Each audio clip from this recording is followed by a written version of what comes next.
Assalamualaikum warahmatullahi wabarakatuh. Selamat siang dan semuanya.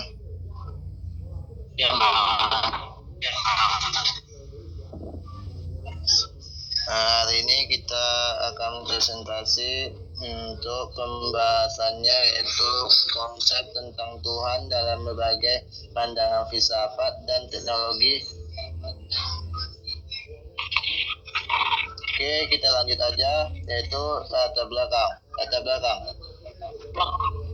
Pertanyaan tentang Tuhan selalu menjadi topik sentral dalam kondisi diskusi filsafat, teknologi, dan kehidupan manusia. Manusia berusaha mencari jawaban mengenai asal-usul alam semesta, kekuatan yang mengatur peristiwa serta tujuan keberadaan dirinya. Upaya memahami hal ini melahirkan berbagai pandangan yang berbeda satu sama lain.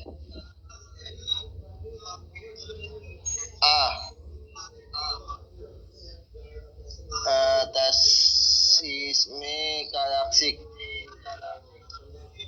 Satu pengertian pandangan yang meyakini adanya satu Tuhan yang pribadi,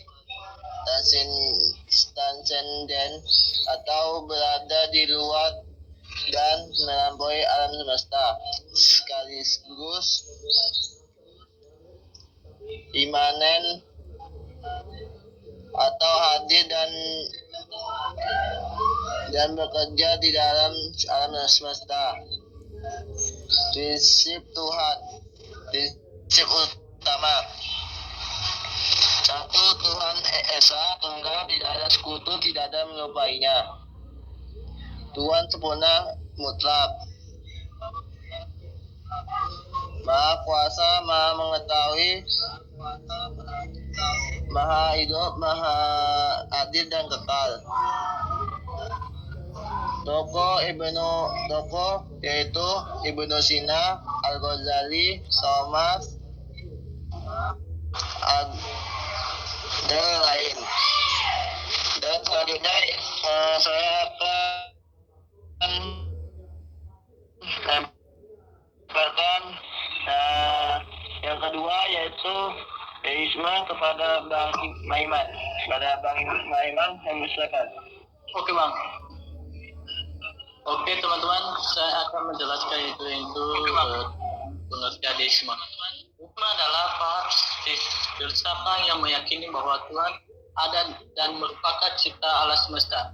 Tetapi setelah menciptakan alam semesta, Tuhan tidak lagi campur tangan secara langsung dalam kehidupan manusia maupun jalan alam. Nah, ini Bang, kenapa Bang?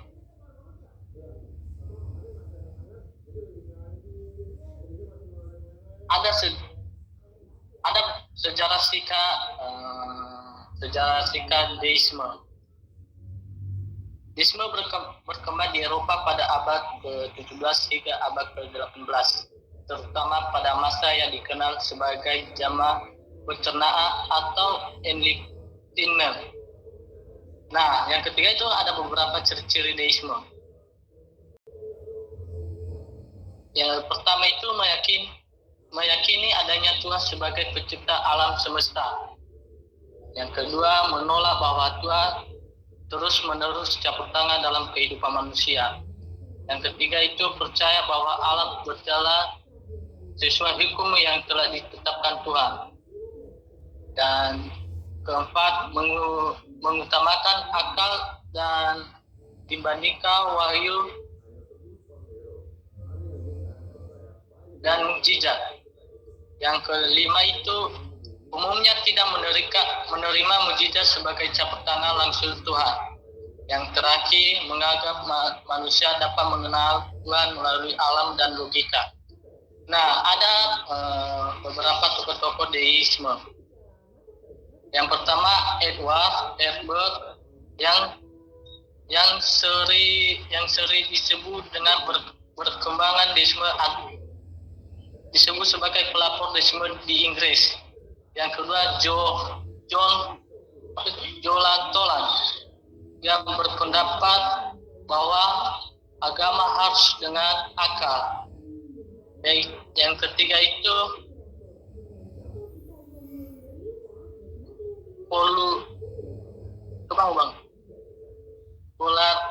Voltaire yang gimana ya?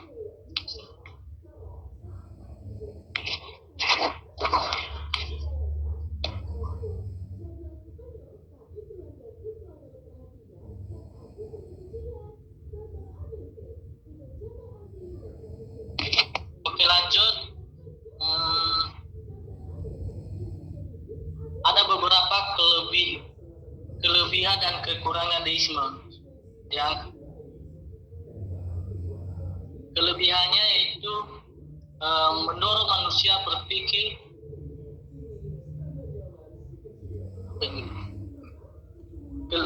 kelebihan deisme mendorong dan berpikir nasional dan kritis.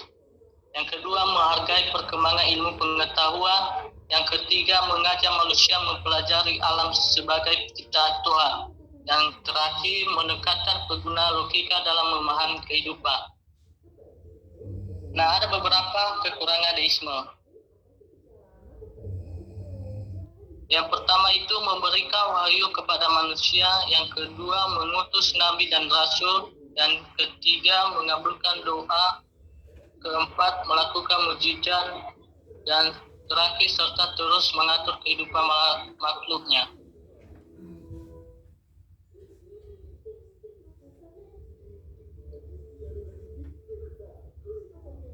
Itu saja, akan diteruskan. Siapa lagi, Bang?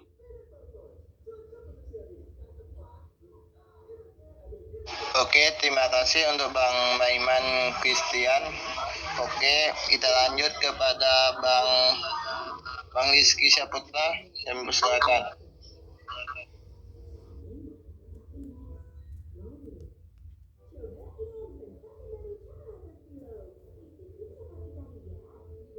Ya, Bang. Lanjut aja yang ketiga, Bang. Ketiga bentarnya Panteisme. awang Panteisme. 23. 2.3.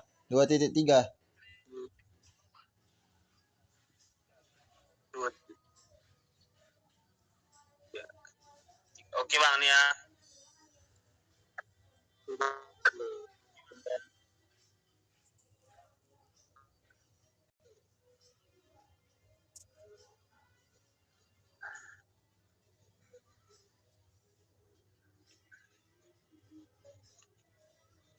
Nampak nggak, Bang?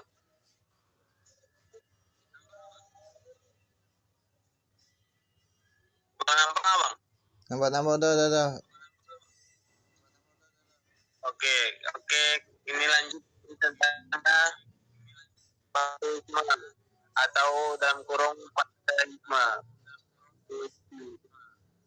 Dari bahasa Yunani pan, semua Taois atau Tuhan, pandang menyatakan mana dalam dan alam semesta itulah Tuhan. Tidak ada perbedaan antara prinsip sama mesti Tuhan kan pribadi sadar kehendak atau bertujuan.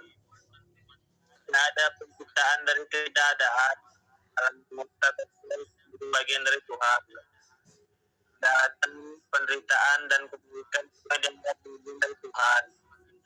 Kalau itu ibadah, doa, dan pembinatan tokoh baru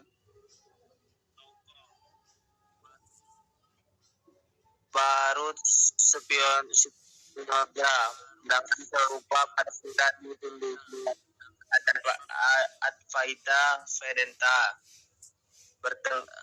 bertentangan dengan Islam atau mencampur adukan hakikat Allah dengan makhluk. 2.4 Panentisme atau panenteisme. Definisi dari bahasa Yunani pan atau semua, n atau di dalam theos, Tuhan, jalan tengah antara teisme klasik dan panteisme. Seluruh alam semesta di dalam Tuhan, namun Tuhan bukan hanya alam semesta dan tetap melampauinya. Prinsip utama, alam semesta berada dalam lingkungan wujud Tuhan, namun Tuhan memiliki hakikat yang lebih luas dan tidak habis oleh ciptaan. Yang kedua, berbeda panteisme. Tuhan lebih besar dari alam. Atau berbeda teisme klasik. Tuhan tidak sepenuhnya terpisah jauh dari ciptaan. Yang ketiga, Tuhan berhubungan erat dan merasakan apa yang dialami makhluk, namun keberadaannya tidak bergantung pada alam. Tokoh para Christian Friedrich Krause. 2.5 Teologi proses atau proses teologi. Definisi berakar dari filsafat proses Alfred North Whitehead memandang realitas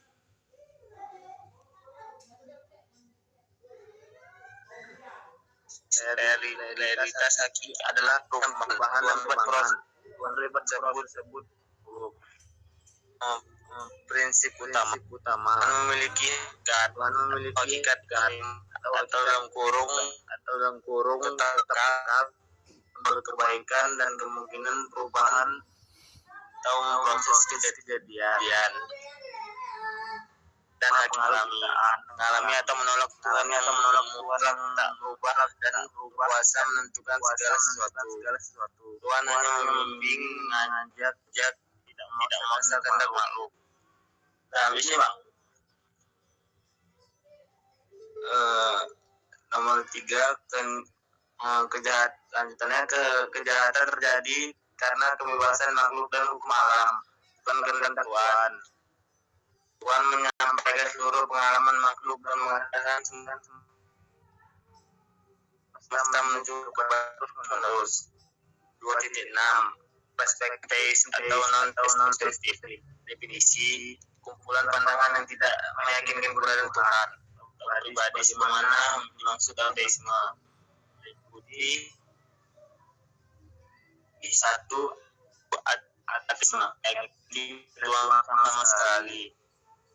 Semua gejala dapat dijelaskan dengan hukum alam. Nomor 2 menyatakan keberadaan atau ketidakadaan Tuhan tidak dapat diketahui atau dibuktikan akal manusia, tidak membenarkan dan tidak menyangkal. 3 ateisme agamis. Ajaran agama yang tidak pada Tuhan pencipta, misalnya sebagai aliran Buddhisme. Awal yang fokus pada pembebasan dari penderitaan. 4 sekulerisme atau menganggap pembahasan Tuhan tidak relevan untuk urusan duniawi, pemerintahan, dan kehidupan publik. Intinya tidak menerima konsep Tuhan pribadi, pencipta, mengatur atau memberi wahyu. Oke, baik, makasih untuk Bang Rizky Saputra Siaan yang telah mempresentasi pada hari ini. Oke, langsung saja kesimpulannya dari pembahasan di atas dapat disimpulkan yang tepat. Yang 1, teisme klasik adalah pandangan yang paling selaras dengan ajaran agama dan samawi, menyatakan Tuhan Esa terpisah dari ciptaan namun menjalin hubungan dengan manusia.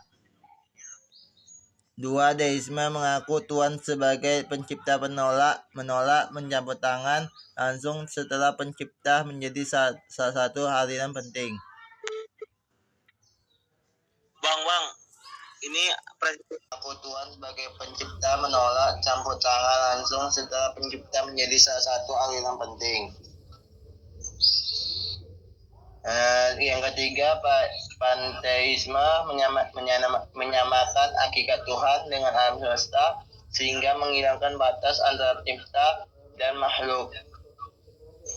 Yang keempat, panetisme memosisikan alam semesta ada di di dalam Tuhan, namun Tuhan tetap melampaui alam semesta. Yang keenam, perspektif non-teis menolak atau meragukan keberadaan Tuhan pribadi. Bagi yang teman-teman yang ingin menanya mengenai teisme klasik dibesarkan dengan segala hormat.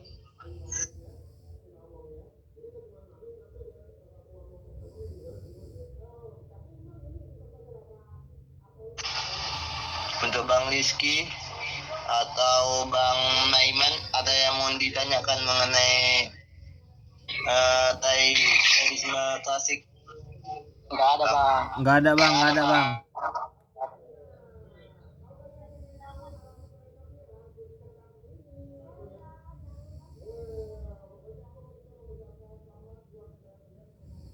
Oke, kita langsung aja ya untuk penutup aja. Bila mungkin ini presentasi kita pada hari ini. Ya, terima kasih untuk Bang Rizky dan Bang Maiman yang telah bergabung pada presentasi kita pada hari ini. Assalamualaikum warahmatullahi wabarakatuh. Waalaikumsalam warahmatullahi wabarakatuh. Oke, terima kasih ya, Bangku.